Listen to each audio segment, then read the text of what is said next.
OPS அரசியலுக்கு வருவதற்கு முன்னால் நான் நாடாளுமன்ற உறுப்பினராக இருந்தேன். அதற்கு முன்னால் நான் பொதுப்பணித்துறை அமைச்சராகவும் நெடுஞ்சாலைத்துறை அமைச்சராகவும் இருந்தேன்.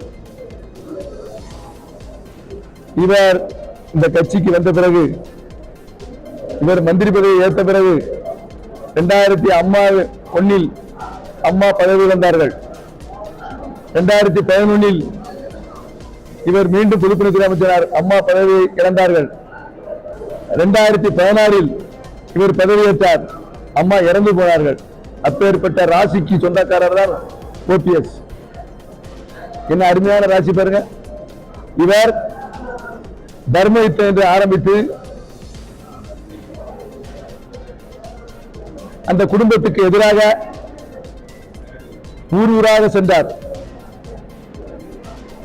இவர் இரட்டை இலையை திரு தினகரன் அவர்கள் நிற்கும் பொழுது இரட்டை இலையை முடக்கி தினகரனுடைய அரசியல் வாழ்விலே ஒரு சுழி போட்டவர். ஏனென்றால் அரசியலுக்கு கொண்டு வந்தவரே தினகரன் அவர்கள் தான்.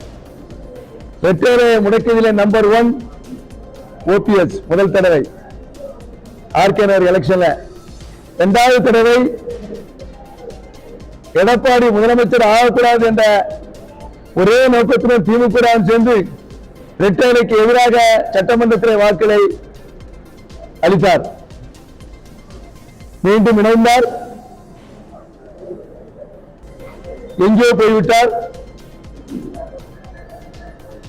கேட்டால் ஆரம்ப கால கட்சிக்காரர் என்று சொல்லுவார். வந்தார், முதலமைச்சர் வேண்டும் என்றார், வேட்பாளர் ஆக வேண்டும் என்று ஆசைப்பட்டார், ஆக முடியவில்லை. எதிர்கட்சி தலைவராக வேண்டும் என்று ஆசைப்பட்டார், யாரும் அவரை ஏற்றுக்கொள்ள மாதிரி இல்லை. இப்பொழுது கட்சியிலிருந்து புரட்சித் தலைவருக்கு எதிராக அந்த மாளிகையை உடைத்தவர், எடப்பாடிக்கு எதிராக வழக்குக்கு சென்றவர், தான் நடந்து வந்த பாதையை மறந்து அதிமுக அலுவலகத்தை இடித்த முதல் ஆசாமி இவர்தான். அதன் பிறகு இப்பொழுது ஈரோடு பேரவையிலே அதிமுகவுக்கு தனித்தனியாக நிற்கும்போது இவர் பிஜேபி நின்றால் அதற்கு ஆதரவு தெரிவிப்பேன் என்று சொன்னார். ஒரு சுயநிலவாதி.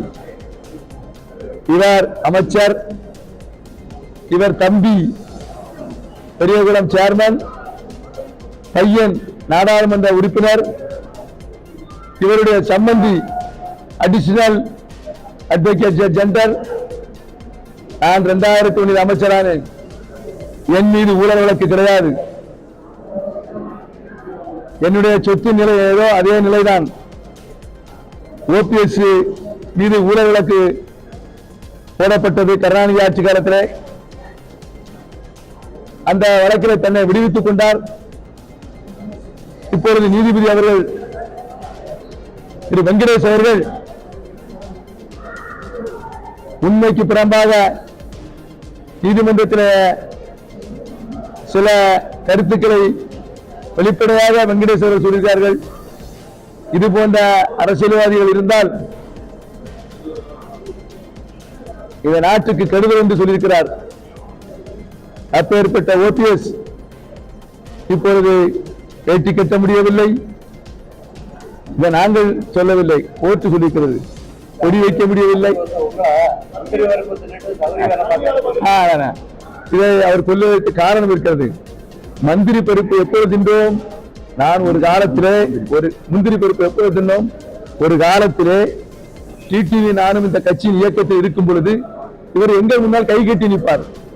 சகுனியார், சகுனினா அர்த்தம் என்ன? இவர்தான் சகுனி. சகுனியரை பார்த்துக் கொண்டிருக்கிறார். இவருடைய சொத்து மதிப்பு என்ன?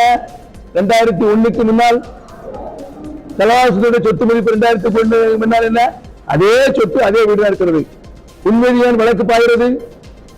ஆக அதிமுகவில் சம்பாதித்து அதிமுகவுக்குள்ளாகவே சகுனி வேலை பார்க்கிறாய், நீ என்னை முந்திரி பருப்பு சாப்பிடா என்றால் மிக்க மகிழ்ச்சி. நீங்க ஒரு கேள்வி கேட்க வேண்டும், முந்திரி பருப்பு யாரிடம் சாப்பிட்டாரவர்? நீ டிடிவி அவரிடம் கையை கட்டி நின்றாய்.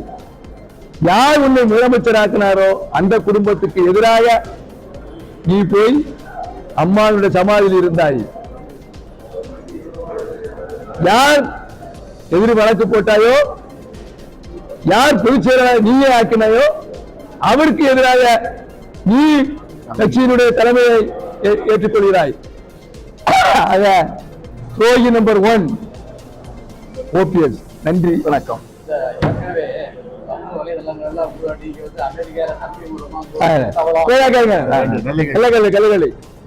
நான் 2001 அமைச்சரா இருந்தேன். இந்த எந்த சமூகத்துல யாரு போட்டாங்களோ அவங்க சொத்து கணக்கு கேட்டு அவங்க ஜெயிலுக்கு போடுவாங்க. அமெரிக்கால பணம் போட அவ்வளவு ஈஸி கிடையாது. என் தம்பிட்ட கொடுக்கணும் யாரு பதிவு போட்டாங்களோ அவன் சொத்து கணக்கு என்ன, அவனுடைய வருமானம் என்ன, அவனுடைய நிலை என்ன. சமூக தலைவர் தலவாசத்துக்கு அமெரிக்காவில் சொத்து இருந்தால் அத்தனை சொத்துக்களையும் கன்னியாகுமரி மாவட்டத்தை எழுதி வைக்க தயாராக இருக்கிறேன்.